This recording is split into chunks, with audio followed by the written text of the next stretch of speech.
Dans ce cours, nous allons traiter les os du bras et de l'avant-bras et nous verrons l'articulation de l'épaule et du coude. Le plan du cours sera le suivant. Nous verrons successivement la scapula, la clavicule, l'humérus, le radius et l'ulna. Puis nous verrons l'articulation de l'épaule qui est constituée d'un complexe formé par 5 articulations. Nous verrons ensuite l'articulation du coude, puis nous décrirons les conditions osseuses d'un mouvement complexe, celui de pronosupination, qui est spécifique de l'homme et du singe. Pour commencer, voici quelques schémas fondamentaux qu'il faut connaître, car nous les utiliserons pour décrire les différentes articulations du membre supérieur. Voici pour commencer une vue de face du membre supérieur montrant la scapula, la clavicule, l'humérus qui constitue l'os du bras. Les os de l'avant-bras sont constitués du radius et de l'ulna. Les os du carpe et de la main seront vus ultérieurement. Quelques repères nous permettent de dessiner ces structures osseuses de manière à peu près harmonieuse. Vous voyez que la longueur de l'humérus est à peu près équivalente à la longueur séparant l'articulation du coude de l'extrémité distale du carpe. Nous verrons ensuite que l'articulation de l'épaule est une articulation suspendue entre le membre supérieur et la cage thoracique, représentée par cette ligne de pointillés, le sternum et la première côte représentée. On voit que la scapula se projette à mi-hauteur de la diaphyse humérale. L'extrémité inférieure de l'humérus est à peu près au même niveau que le bord inférieur costal. Voici maintenant une vue postérieure de la cavité thoracique et de l'articulation de l'épaule. La scapula est un os plat présentant une forme triangulaire avec un angle supérieur qui se projette en regard de la deuxième côte et plus particulièrement de son arc postérieur, un angle inférieur qui se projette en regard de la septième côte et un angle moyen qui est en regard de la quatrième côte. Enfin, voici un schéma de l'avant-bras et des os de la main avec quelques repères en pointillés nous permettant de dessiner ces structures. Voici l'extrémité inférieure, l'épiphyse distale de l'humérus, le radius, l'ulna. Si l'on prend une ligne oblique qui va d'un épicondyle huméral à l'autre, ce repère peut être reporté 3 fois pour arriver à l'extrémité inférieure du radius. On peut servir arbitrairement de cette distance qui fait la longueur de la trochlée humérale pour la reporter en bas à différents endroits afin notamment de pouvoir représenter l'extrémité inférieure du radius et les os du carpe qui peuvent être inclus dans un arc de cercle dont le rayon est égal à cette distance. Cette distance pourra ensuite être reportée plusieurs fois de manière à dessiner le troisième métacarpien.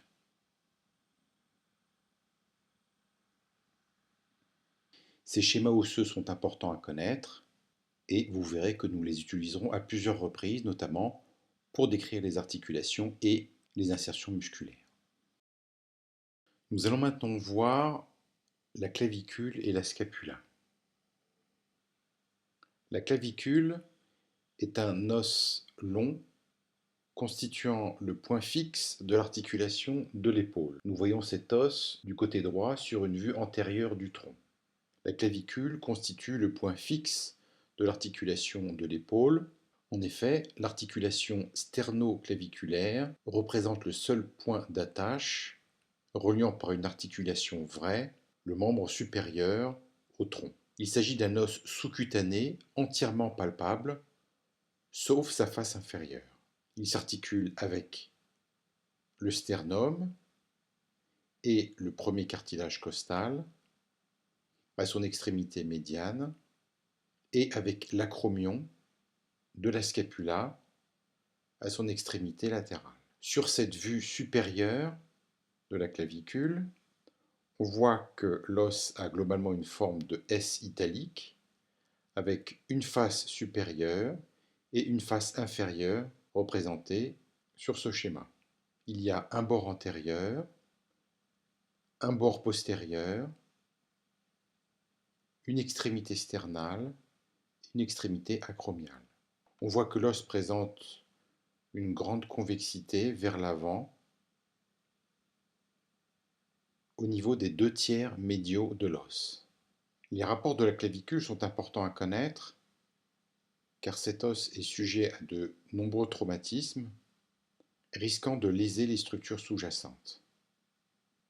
En dessous du tiers médian de la clavicule passe l'artère subclavière qui devient l'artère axillaire avant de rejoindre la fosse axillaire et est représenté en bleu le plexus brachial qui a une forme d'entonnoir se rétrécissant sous la clavicule avant de s'épanouir en éventail. Les autres rapports importants de la clavicule sont en arrière le ganglion de Troisier à gauche qui est situé à la terminaison du conduit thoracique que nous décrirons avec le thorax, et plus en arrière, le dôme pleural des deux côtés qui déborde de la première côte. Enfin, nous avons représenté sur cette vue supérieure et vue inférieure quelques muscles qui devront être décrits avec l'articulation de l'épaule, en particulier le muscle deltoïde qui s'insère sur la face supérieure de la clavicule, sur son bord intérieur et qui déborde sur le bord inférieur de la clavicule. Le muscle grand pectoral s'insère en dedans du muscle deltoïde et nous avons en arrière le muscle trapèze et le muscle sternocléido-mastoïdien. Alors comme nous l'avons dit, la clavicule peut être sujette à des traumatismes et notamment des fractures qui peuvent se situer au tiers médial. Il y a un risque théorique d'embrochage des vaisseaux axillaires et du plexus brachial, même si cela reste relativement rare. D'autre part, du fait de ces insertions musculaires, il va y avoir un déplacement du fragment médial lorsque la clavicule est fracturée vers le haut, donnant un aspect de touche de piano. Nous allons maintenant voir la scapula. La scapula, représentée sur ces schémas inférieurs, est un os plat, ici en vue antérieure et là en vue postérieure, qui forme avec la clavicule la ceinture scapulaire. Elle est appliquée sur la face postérieure du grille costal en regard d'une surface allant de la 2e à la 7e côte. Si l'on fait une coupe schématique passant par le thorax et la clavicule ainsi que l'humérus, c'est-à-dire à ce niveau, nous allons avoir ce schéma. Nous décrirons avec le complexe articulaire de l'épaule l'articulation tout à fait originale que forme la scapula avec la cage thoracique, qui est ce qu'on appelle une cisarcose entre la face antérieure de la scapula et la face postérieure du grille costal.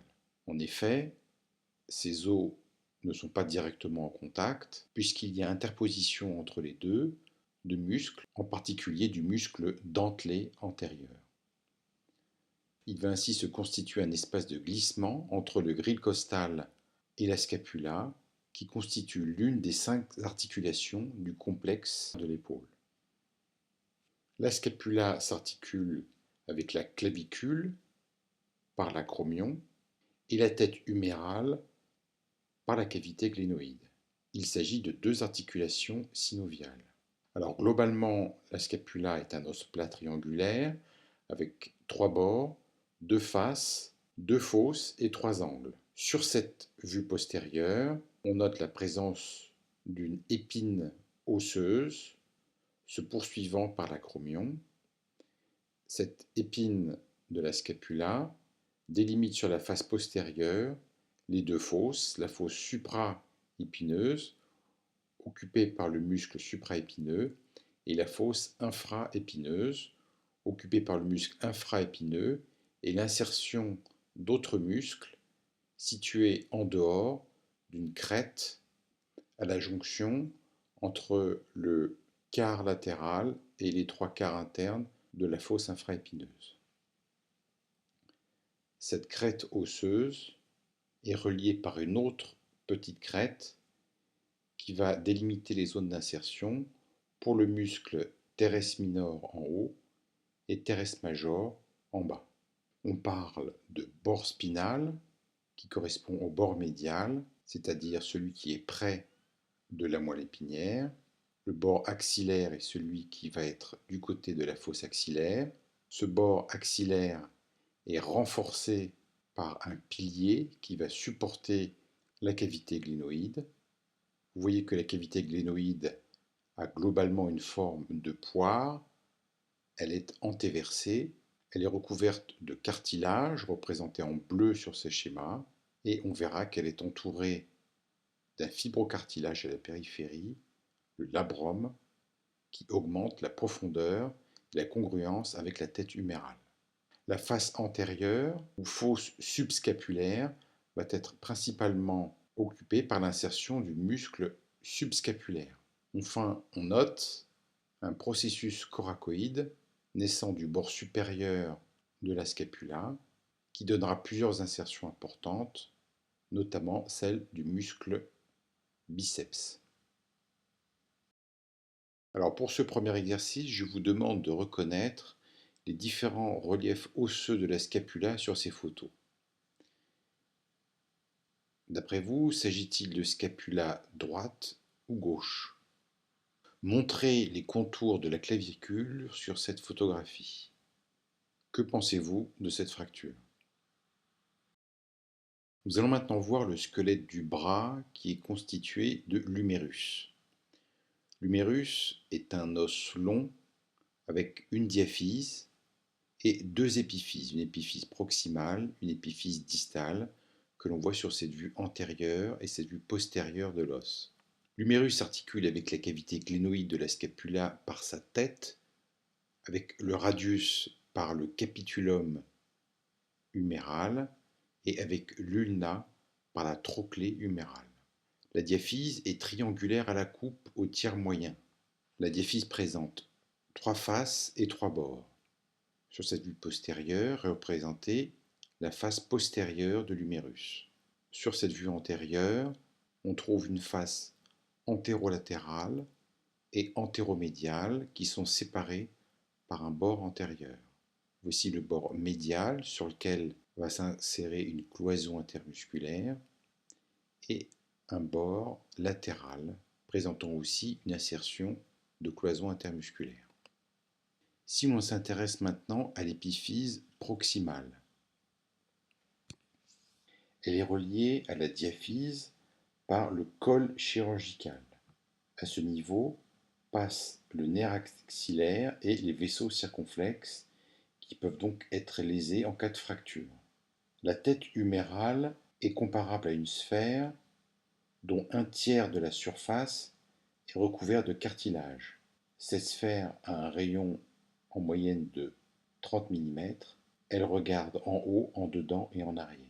Le col anatomique correspond à la zone de l'épiphyse située au ras du cartilage articulaire. Il existe un angle de 130 degrés entre l'orientation de l'épiphyse et celle de la diaphyse. On parle d'angle cervico-diaphysaire. Il existe sur la face antérieure de l'épiphyse proximale un tubercule majeur qui se poursuit par une crête, elle-même donnant plus bas le bord antérieur de l'os. Le deuxième tubercule est le tubercule mineur qui se poursuit aussi par une crête. Entre ces deux crêtes se trouve le sillon intertuberculaire qui va accueillir le tendon du cheflon du muscle biceps. Vous pouvez reconnaître sur cette photographie d'un os sec le tubercule mineur, le tubercule majeur et le sillon intertuberculaire. Si l'on regarde maintenant la diaphyse un peu plus en détail, on constate que, à mi-hauteur, se détache du bord antérieur une crête osseuse qui va former le V deltoïdien pour l'insertion du muscle deltoïde. Un peu en dessous se trouve un trou nourricier de l'os. Plus bas, le bord antérieur de l'os va se diviser pour former la palette humérale. Sur la face postérieure, il existe un sillon qui va accueillir le nerf radial. Le nerf radial et le nerf axillaire, qui sont des branches postérieures du plexus brachial, vont donc être en rapport avec la face postérieure de l'humérus, à hauteur du col chirurgical et de la diaphyse pour le nerf radial. Si l'on s'intéresse maintenant à l'épiphyse distale, cette épiphyse distale, encore appelée palette humérale, est constituée d'un véritable rouleau articulaire constitué par une trochlée et un capitulum. Cette palette humérale est aussi constituée de deux massifs osseux, l'épicondyle latéral et l'épicondyle médial, et de deux fossettes, une fossette coronoïdienne et une fossette olécrânienne, qui vont accueillir les apophyses du même nom de l'épiphyse proximale de l'os ulna. Alors, la trochlée humérale a la forme d'une poulie ayant une gorge oblique en bas et en dehors. La trochlée va s'articuler avec l'ulna. Le capitulum huméral est un condyle articulaire s'articulant avec la tête radiale. Il se porte en avant de 20 degrés par rapport au plan frontal. Entre la trochlée et le capitulum se trouve la zone capitulo-trochléaire qui va s'articuler avec le rebord de la tête radiale que nous décrirons tout à l'heure. Les deux épicondyles sont des zones d'insertion musculaire. Il est à noter que la trochlée est plus basse que le capitulum. Il y a un décalage de 10 degrés entre l'axe du bras et celui de l'avant-bras. Ceci forme ce qu'on appelle un ulna valga qui est plus marqué chez la femme. Enfin, dans le plan sagittal, la palette humérale est déjetée en avant de 30 degrés par rapport à la diaphyse. Les rapports de l'humérus doivent être connus, notamment ceux avec le plexus brachial, car les fractures de l'humérus sont fréquentes et ceci peut être à l'origine de lésions nerveuses. Nous avons décrit le nerf axillaire et le nerf radial.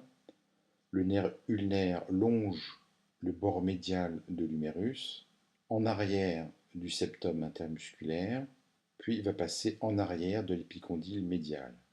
Pour mémoire, ce nerf donne la sensibilité du quatrième et du cinquième doigt, et il vous est tous probablement arrivé un jour de recevoir un choc au niveau de la face médiale du coude et ressentir une décharge électrique au niveau de ces deux derniers doigts correspondant à une stimulation du nerf ulnaire.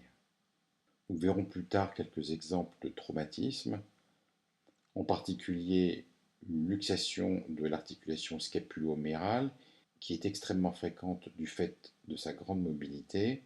Il existe à ce moment un risque de lésion du nerf axillaire. De même, ce nerf axillaire peut être lésé en cas de fracture du col. Nous verrons que le nerf axillaire innerve le muscle deltoïde, qui est le muscle abducteur principal de l'épaule. Par conséquent, toute lésion du nerf axillaire est susceptible d'entraîner une paralysie de ce mouvement. Enfin, une fracture de la diaphyse humérale peut léser le nerf radial.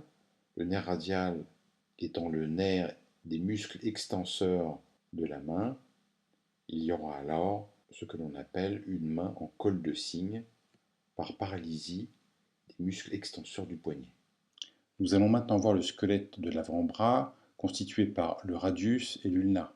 Le radius est un os long situé à la partie antérolatérale de l'avant-bras et qui est responsable d'un mouvement fondamental, celui de la pronosupination.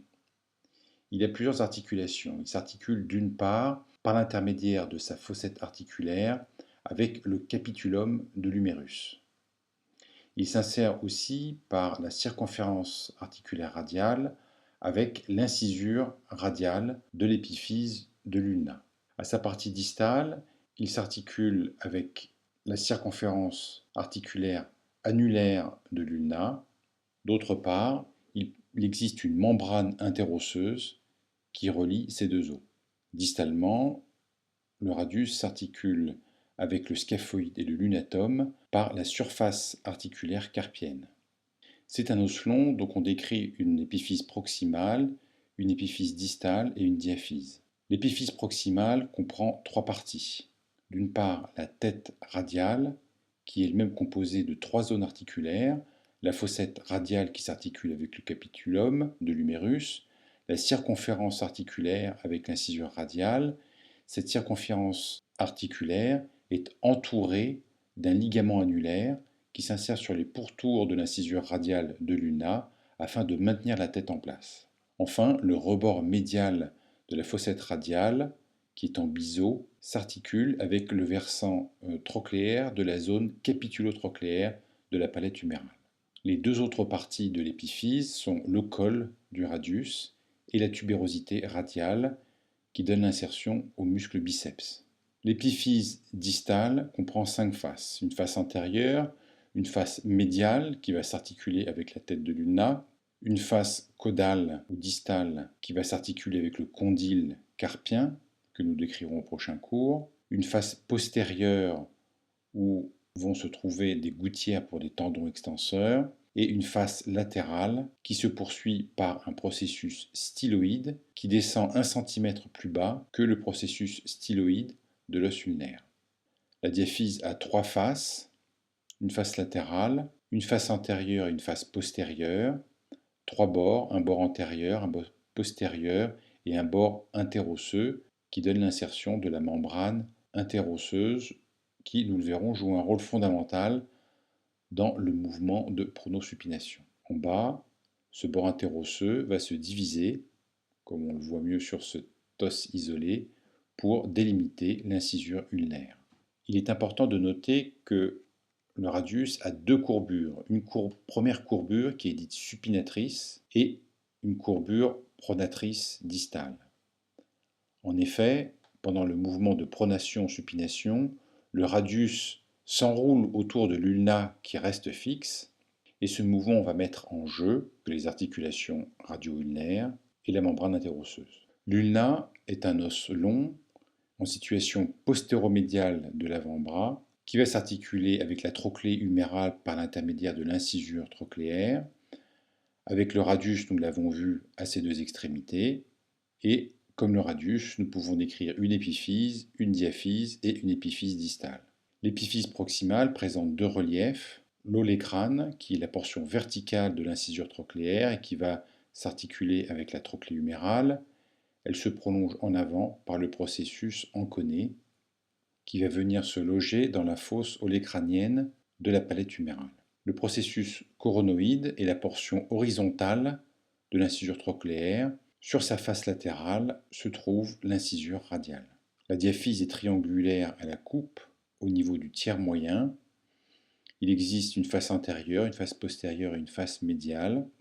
L'épiphyse distale est arrondie, encroûtée de cartilage pour l'articulation radio-ulnaire distale et présente un processus, le processus styloïde, en arrière et en dedans.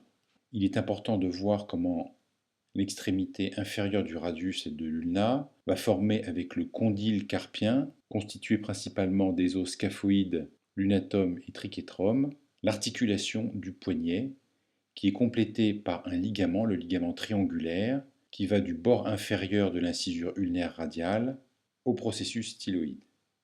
Si bien que l'ulna n'est pas en contact direct avec les os du carpe, dont il est séparé par le ligament triangulaire. Nous décrirons au cours suivant l'articulation du poignet. Alors, je vais vous demander, sur cette radiographie du poignet de face, de décrire les éléments que nous venons de voir. Quel diagnostic évoquez-vous sur cette radio et l'image correspondante de ce bras traumatisé? Alors maintenant que nous avons décrit les os, nous allons pouvoir aborder la description des principales articulations du membre supérieur. Nous allons commencer par le complexe articulaire de l'épaule. L'épaule est probablement l'une des articulations qui a le plus évolué avec l'homme, puisqu'elle avait au départ une fonction d'appui locomoteur lorsque nous marchions à quatre pattes, puis cette articulation a eu une fonction de suspension dans les arbres pour les singes notamment, et enfin cette articulation nous a permis de développer une fonction de préhension à l'origine de l'évolution de l'espèce humaine. Donc l'épaule est à la jonction entre le squelette axial, ou le tronc, et le membre supérieur. Globalement, la fonction de l'épaule est d'orienter dans l'espace le membre supérieur pour exécuter la préhension. Il s'agit d'une articulation qui est suspendue et superficielle. Superficielle car tous ces éléments sont palpables, et suspendue parce que la seule articulation vraie qui la relie aux parois du tronc est l'articulation sternocostoclaviculaire, les autres articulations étant séparées du tronc par des faisceaux musculaires. L'épaule est constituée de 5 articulations, c'est la raison pour laquelle on parle de complexe articulaire. Il y a 3 articulations vraies, l'articulation scapulo-humérale, qui est l'articulation principale, l'articulation sternocostoclaviculaire et l'articulation acromioclaviculaire. À ceci s'ajoutent 2 espaces de glissement, un espace scapulo-thoracique situé entre la scapula et la cage thoracique. Le muscle grand dentelé ou serratus major va délimiter cet espace en un espace interserrato-scapulaire et un espace interserrato-thoracique montré par la croix verte. Il s'agit d'un espace de glissement. Le deuxième espace de glissement est situé sous le muscle deltoïde, dont on a représenté les contours. Il existe une bourse sous-acromio-deltoïdienne qui permet le glissement du muscle deltoïde sur l'articulation scapulo-humérale. Nous allons voir que lors d'un mouvement global de l'épaule, toutes les articulations se mettent en mouvement de façon progressive et simultanée. Le fonctionnement de l'épaule est un compromis mécanique entre la grande mobilité que cette articulation permet et la stabilité.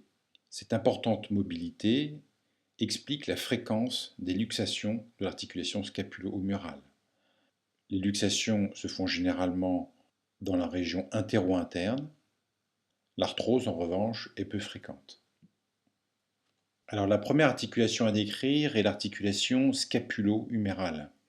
Cette articulation relie le membre supérieur au tronc par l'intermédiaire de la tête de l'humérus qui s'articule avec la cavité glénoïde de la scapula. Il s'agit de l'articulation proximale du bras, c'est une articulation de type sphéroïde et l'arthrose à 3 degrés de liberté. Les surfaces articulaires à décrire sont la cavité glénoïde de la scapula qui regarde en dehors, un peu en avant et qui a une forme de poire. Elle est quasi plane. Il existe un fibrocartilage ou labrum qui s'insère sur le pourtour de la cavité glénoïde, comme on voit ici sur la coupe et sur ce schéma qui représente une vue de face de la cavité glénoïde après avoir retiré la tête humérale. Ce fibrocartilage va avoir pour effet d'augmenter la profondeur de l'articulation et ainsi la congruence avec la tête humérale.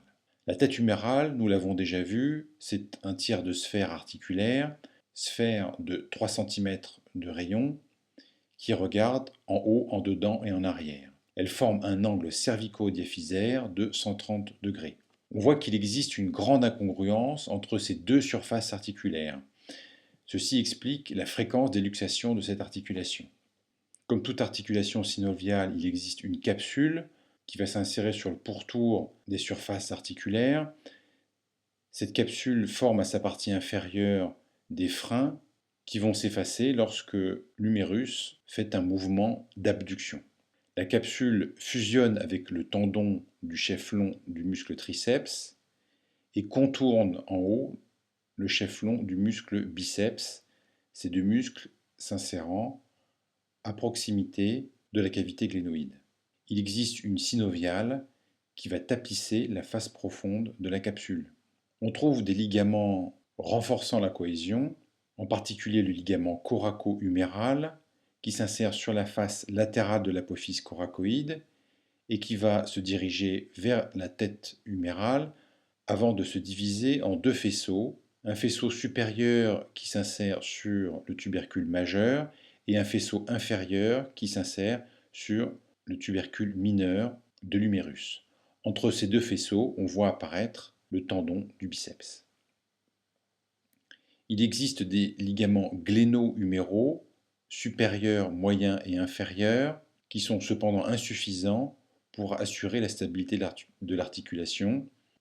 Il existe des moyens d'union dits actifs, constitués de muscles qui entourent cette articulation. Il y a d'une part le tendon du chef-long du muscle biceps, qui est intra-articulaire et extra-synovial.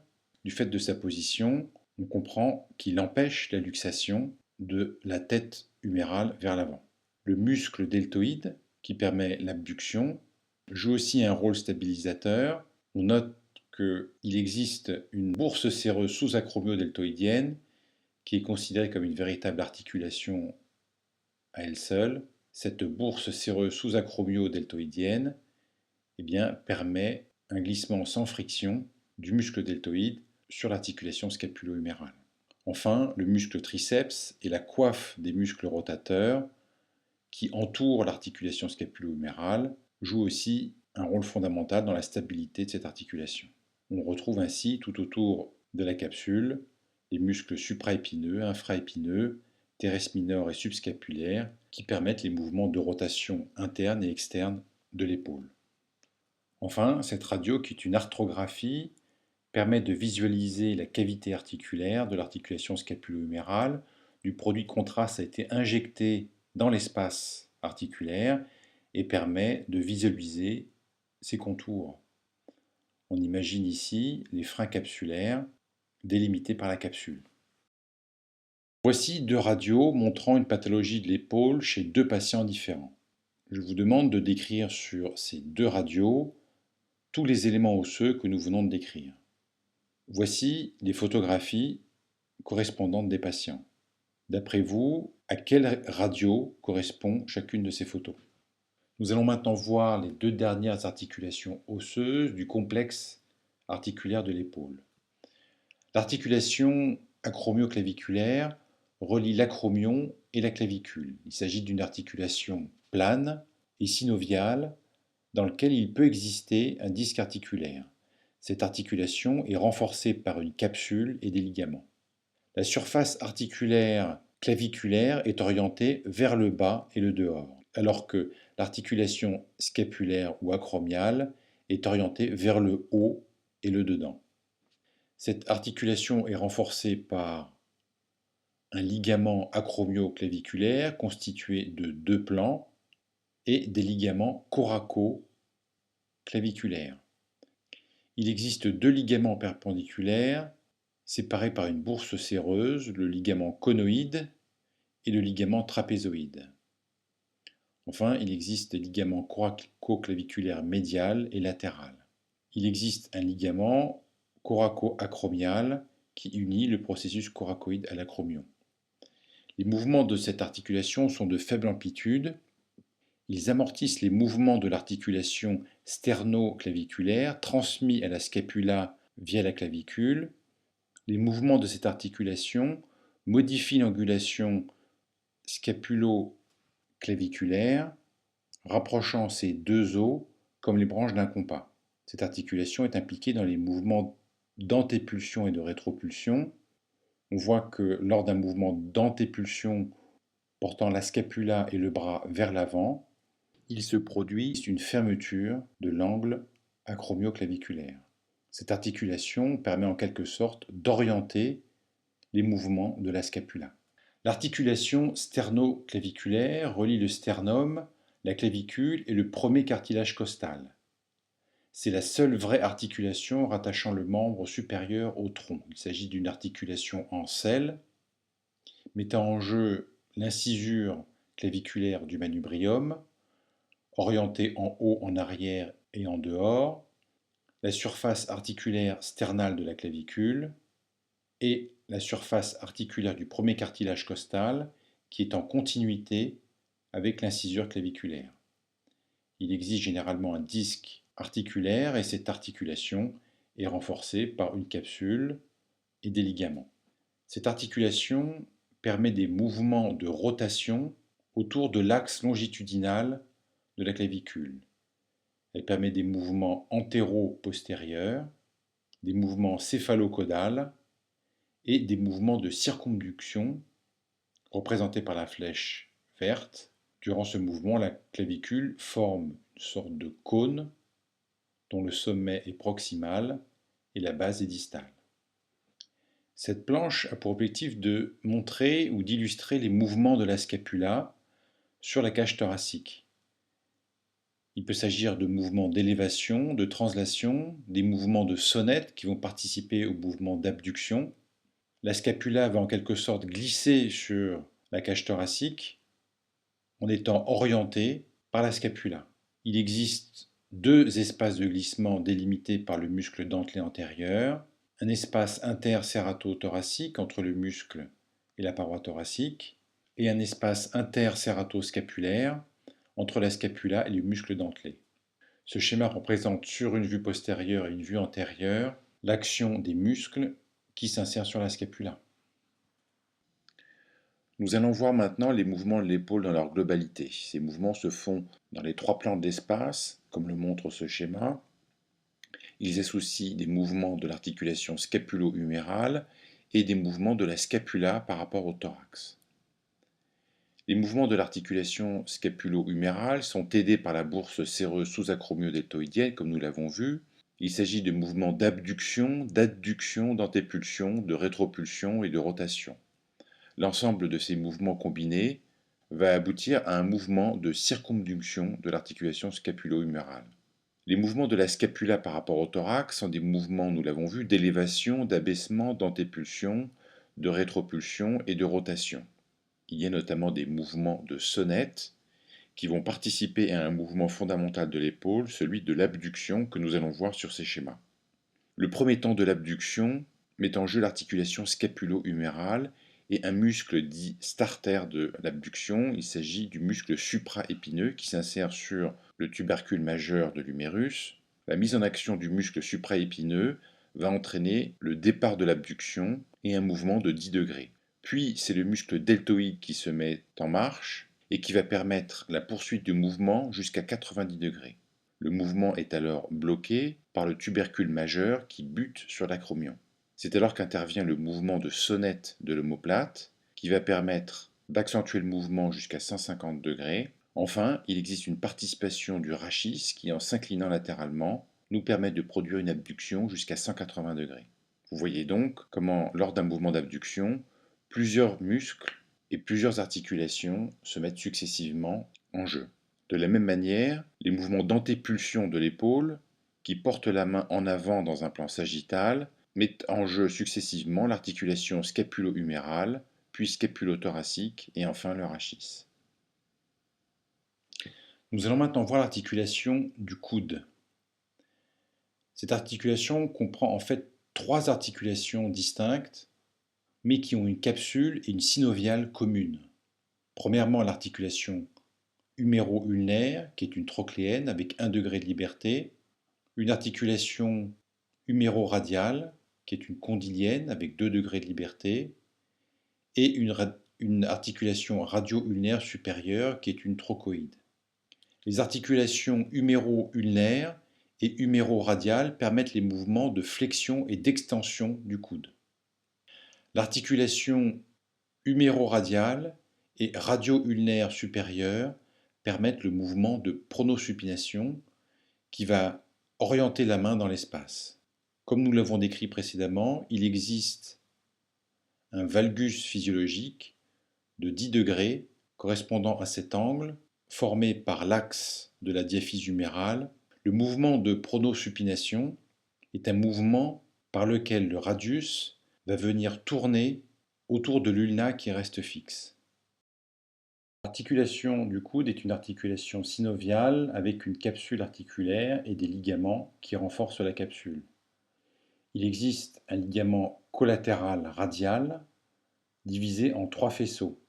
Il s'insère sur l'épicondyle latéral et présente un faisceau antérieur se terminant sur la partie latérale du processus coronoïde, un faisceau moyen que l'on voit ici sur cette vue latérale qui se termine sur la partie médiale du processus coronoïde et un faisceau postérieur qui se termine sur la face médiale de l'olecrâne. Il existe un ligament collatéral ulnaire qui est aussi divisé en 3 faisceaux, antérieur, moyen et postérieur. Un ligament annulaire qui va stabiliser l'articulation radio-ulnaire proximale. Un ligament carré ou ligament carré de Dénucé qui est un épaississement de la capsule situé en dessous de l'articulation radio-ulnaire proximale. Enfin, la membrane osseuse, très résistante, joue un rôle biomécanique fondamental. Elle va constituer un frein à la pronosupination. Elle se détend en pronation et se tend en supination. Elle maintient les rapports entre les deux os et permet une transmission des forces entre le bras et la main. Sur ces photographies et sur ces radios, je vous demande de décrire les structures osseuses que nous venons de voir. Je vous demande aussi d'orienter les photos, de nous dire où est l'avant, où est l'arrière, et de déterminer si c'est possible, s'il s'agit de coude droit ou de coude gauche. Nous allons maintenant voir quelques éléments d'anatomie fonctionnelle du coude et aborder le mouvement de pronosupination qui est défini par l'ensemble des mouvements de l'avant-bras autour de son axe longitudinal qui permet de positionner la paume de la main soit vers le haut, c'est la supination, soit vers le bas, c'est la pronation. C'est une fonction importante qui n'existe que chez l'homme et chez le primate, et ce mouvement a une amplitude de 180 degrés. Il permet d'orienter la main grâce aux os de l'avant-bras. 3 articulations sont impliquées dans ce mouvement. L'articulation radio-ulnaire supérieure, l'articulation radio-ulnaire inférieure et l'articulation huméro-radiale. Les articulations radio-ulnaires proximales et distales jouent un rôle fonctionnel majeur pour positionner la main. La membrane osseuse qui relie l'ulna et le radius participe à ce mouvement. Qu'elle contrôle et qu'elle freine. En effet, vous voyez que cette membrane est composée de fibres qui sont orientées à 45 degrés avec un sens différent, ce qui empêche les mouvements de piston entre le radius et l'ulna et qui assure donc la stabilité de l'articulation du poignet. Cette membrane permet une transmission des forces entre la main et l'humérus. Sa mise en tension est maximale en supination et constitue donc un frein à ce mouvement. Les courbures du radius sont aussi essentielles pour pouvoir permettre le mouvement de rotation du radius autour de l'ulna qui reste fixe.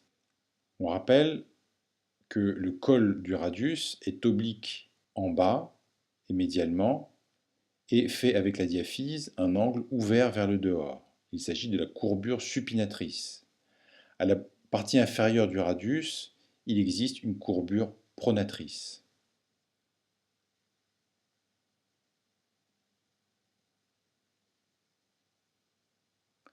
La double trochoïde inversée des articulations radio-ulnaires permet la rotation du radius autour de l'ulna et la butée des 2 pièces osseuses est évitée grâce à la courbure pronatrice du radius et le caractère ovoïde de la tête radiale. Alors tous les muscles du membre supérieur et toutes les branches du plexus brachial participent plus ou moins à ce mouvement, c'est un ensemble anatomique. L'axe de la pronosupination passe par les têtes radiales et ulnaires, mais il varie en fonction de la position du coude. Si l'ulna est fixée, l'extrémité supérieure du radius va tourner sur elle-même, car elle est maintenue par le ligament annulaire, alors que l'extrémité inférieure va décrire un arc de cercle autour de cet axe de la pronosupination. Si l'on fait une coupe passant par cette extrémité inférieure, on voit comment l'ulna en position fixe va tourner autour de lui l'extrémité inférieure du radius pour accomplir ce mouvement de pronosupination. Alors pour terminer ce cours, nous allons placer quelques muscles sur le squelette afin de comprendre leur action sur les articulations. Vous voyez ici une vue antérieure du squelette avec la scapula et l'humérus, l'artère axillaire qui fait suite à l'artère subclavière sous la clavicule et qui se poursuit par l'artère humérale. Sur son bord médial, la veine axillaire se poursuit avec la veine subclavière cachée par la clavicule et quelques éléments du plexus brachial représentés en noir. Le même sujet en vue postérieure. Et nous allons donc réaliser des coupes anatomiques, une coupe parasagittale passant par la fosse axillaire, la scapula, les vaisseaux axillaires. Cette coupe passe en dehors du thorax et en dedans de l'humérus. C'est la coupe représentée à la partie inférieure de la planche. Nous allons y associer une coupe transversale passant aussi par la fosse axillaire. C'est la coupe représentée ici. Voici donc l'orientation de ces deux coupes. Alors nous allons commencer par voir les muscles de l'épaule en décrivant le groupe musculaire antérieur. Celui-ci est constitué d'un plan profond et d'un plan superficiel.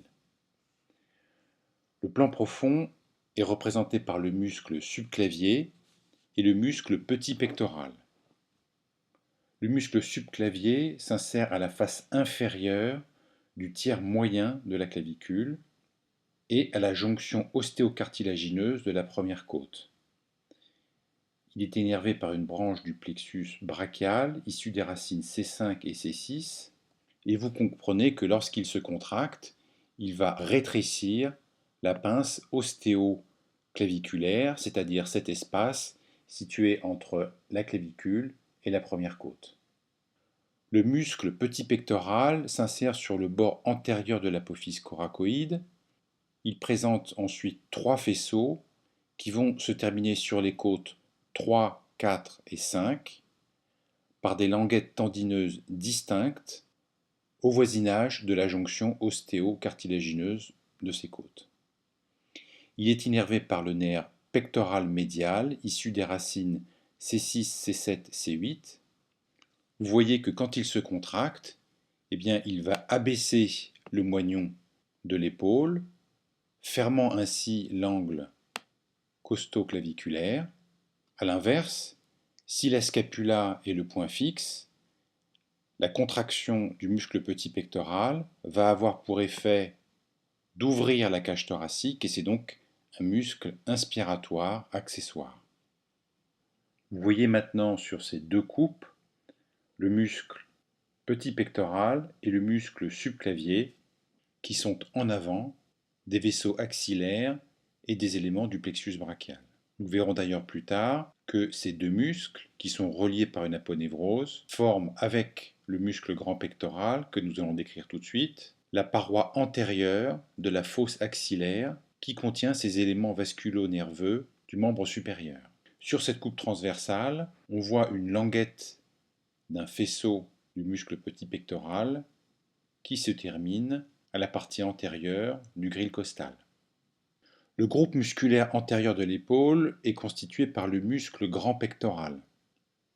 Ce muscle s'insère sur les 2/3 médiaux de la clavicule, la face antérieure du manubrium sternal. Nous avons représenté sur cette partie gauche du dessin les insertions sur le manubrium et sur les côtes, en particulier leur cartilage costal allant de 1 à 6. Ces insertions musculaires débordent aussi sur la gaine du muscle droit de l'abdomen. Les fibres musculaires se portent en dehors et se terminent sur la lèvre antérieure de la gouttière bicipitale.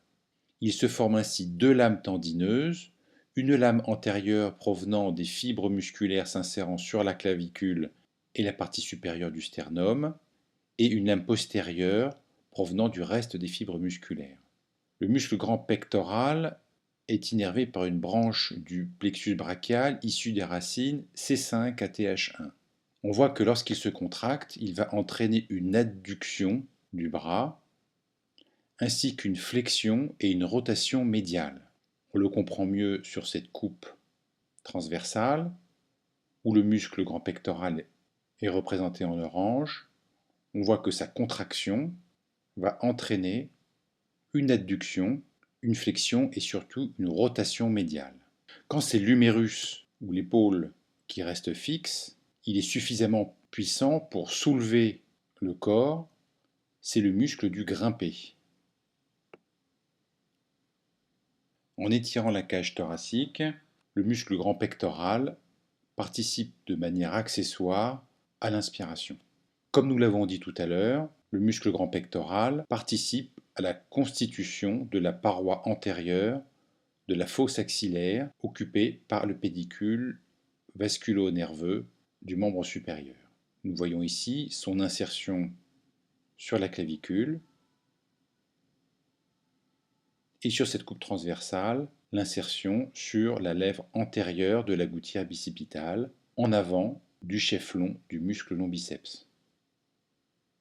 Le groupe musculaire externe de l'épaule est constitué par le muscle deltoïde, qui est un élément fondamental dans la mobilité et la stabilité de l'épaule. Ce muscle a une forme de demi-cornet et est séparé de l'articulation scapulo-humérale par une bourse sous-acromio-deltoïdienne. Il s'insère sur le bord antérieur du tiers latéral de la clavicule, sur le sommet de l'acromion et sur l'épine scapulaire. On peut donc le représenter sur cette vue antérieure et cette vue postérieure de l'épaule et du thorax. De là, les fibres musculaires se portent vers l'humérus et se terminent sur le V deltoïdien situé à mi-hauteur de la diaphyse. Ce muscle est innervé par le nerf axillaire qui est une branche postérieure du plexus brachial. Du fait de sa forme en cornet qui constitue le moignon de l'épaule, ses actions vont être extrêmement différentes en fonction du faisceau musculaire activé. En effet, si ce sont les fibres les plus latérales qui se contractent, eh bien, le muscle deltoïde va avoir pour action d'entraîner une abduction de l'épaule. Si ce sont les faisceaux épineux qui se contractent, nous aurons au contraire une adduction de l'épaule. Les faisceaux les plus internes du muscle peuvent entraîner une rotation interne de l'épaule, alors que les faisceaux épineux postérieurs peuvent entraîner une rotation externe de l'épaule. C'est ce que nous pouvons illustrer sur ce schéma. Nous pouvons avoir une rotation interne ou une rotation externe en fonction des faisceaux qui sont activés. Enfin, les faisceaux claviculaires auront plutôt une action de flexion du bras et de l'épaule, alors que les faisceaux épineux auront plus une action d'extension du bras et de l'épaule. Nous voyons sur cette coupe parasagittale les fibres s'insérant sur l'épine de la scapula et sur cette coupe transversale la masse du muscle deltoïde formant le moignon de l'épaule. Le groupe musculaire postérieur de l'épaule va constituer la paroi postérieure de la fosse axillaire. Il est constitué du muscle subscapulaire, supraépineux, infraépineux, grand rond, petit rond et grand dorsal. Le muscle subscapulaire s'insère sur la fosse subscapulaire, la face antérieure de la clavicule. Ces fibres musculaires vont se rassembler en un tendon qui va se terminer sur le tubercule mineur de l'humérus. Il est innervé par les nerfs subscapulaires inférieurs et supérieurs issus des racines allant de C5 à C7. On voit de par sa position que son action produit une rotation médiale de l'humérus. Ce muscle est aussi un ligament actif de l'articulation scapulo-humérale. Le muscle supraépineux s'insère dans la fosse sus-épineuse de la scapula. Il se termine au sommet du tubercule majeur de l'humérus. Il a un trajet sous le ligament acromio-coracoïdien, nous n'avons pas représenté ici, et il peut y avoir un conflit entre ce ligament et le muscle supraépineux, celui-ci pouvant avec le temps être cisaillé par ce ligament. Le muscle supraépineux est innervé par le nerf suprascapulaire issu du tronc supérieur du plexus brachial. Il s'agit des racines C5, C6. Le muscle supraépineux est un muscle starter de l'adduction qui va être impliqué dans les 10 premiers degrés de ce mouvement. Il agit de manière synergique avec le muscle deltoïde. En cas de rupture du muscle supraépineux, notamment suite à un conflit avec le ligament acromocoracoïdien, eh bien, il y a une impossibilité de débuter le mouvement d'abduction. Le muscle supraépineux est aussi rotateur externe et agit comme ligament actif de l'articulation scapulo-humérale. Le muscle infraépineux s'insère sur la fosse sous-épineuse de la scapula. Il se termine sur la face postérieure du tubercule majeur et il passe en arrière de l'articulation scapulo-humérale. Il est innervé par le nerf suprascapulaire issu du tronc supérieur du plexus brachial. Il s'agit des racines C5, C6. On voit que de par sa contraction, il entraîne une rotation externe de l'épaule et il agit comme ligament actif de l'articulation scapulo-humérale. Le muscle grand rond s'insère sur la fosse infraépineuse le long de la moitié inférieure du bord latéral. Il se termine sur la gouttière bicipitale. Il est innervé par le nerf subscapulaire inférieur issu des racines C5 à C7. Il agit comme adducteur et rotateur médial du bras. Le muscle petit rond s'insère sur la fosse infraépineuse le long de la moitié supérieure du bord axillaire de la scapula. Il se termine sur le tubercule majeur par un tendon et il est innervé par le nerf axillaire issu des racines C5-C6. Son action est comparable à celle du muscle infraépineux. Enfin, le muscle grand dorsal est une grande lame musculaire qui s'insère sur la colonne vertébrale depuis les apophyses épineuses de la septième vertèbre thoracique jusqu'au coccyx, y compris les vertèbres sacrées et lombaires. Ces fibres musculaires subissent une torsion qui vont l'amener à se terminer au fond de la gouttière bicipitale. Rappelez-vous que la gouttière bicipitale reçoit l'insertion des muscles grand pectoral, grand dorsal, grand rond. Le tendon du chef-long du muscle biceps passe entre le muscle grand pectoral et le grand dorsal. Le muscle grand dorsal est innervé par le nerf thoraco-dorsal issu des racines C6 à C8. Vous comprenez que c'est un puissant adducteur de l'épaule. Du fait de son insertion sur la face antérieure de l'humérus, il agit aussi en rotateur interne du bras. Avec le muscle grand pectoral, c'est le muscle du grimpé.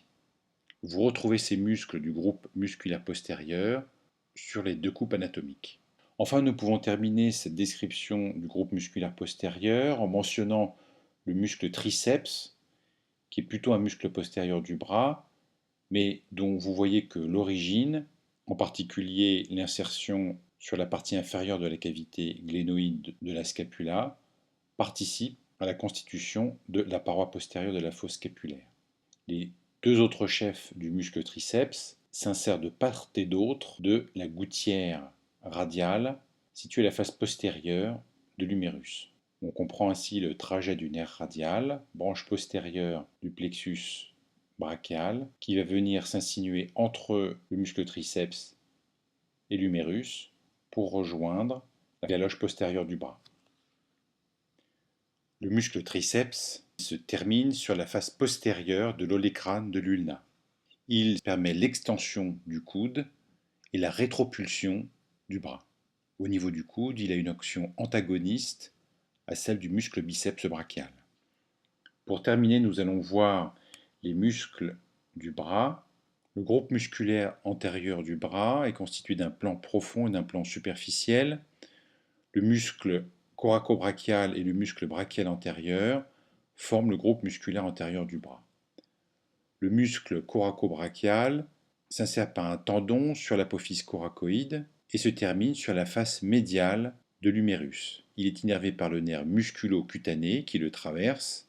Ce muscle est fléchisseur et adducteur du bras. Le muscle brachial antérieur s'insère sur la moitié inférieure des faces latérales et médiales de l'humérus. Ces insertions débordent sur les septums et le muscle va se terminer sur la tubérosité ulnaire. Il est aussi innervé par le nerf musculo-cutané qui est le nerf de la flexion du coude. Le muscle brachial antérieur est fléchisseur de l'avant-bras sur le bras et du bras sur l'avant-bras.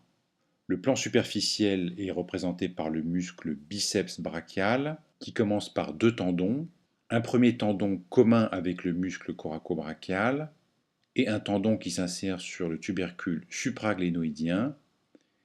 Il est intracapsulaire et extrasynovial.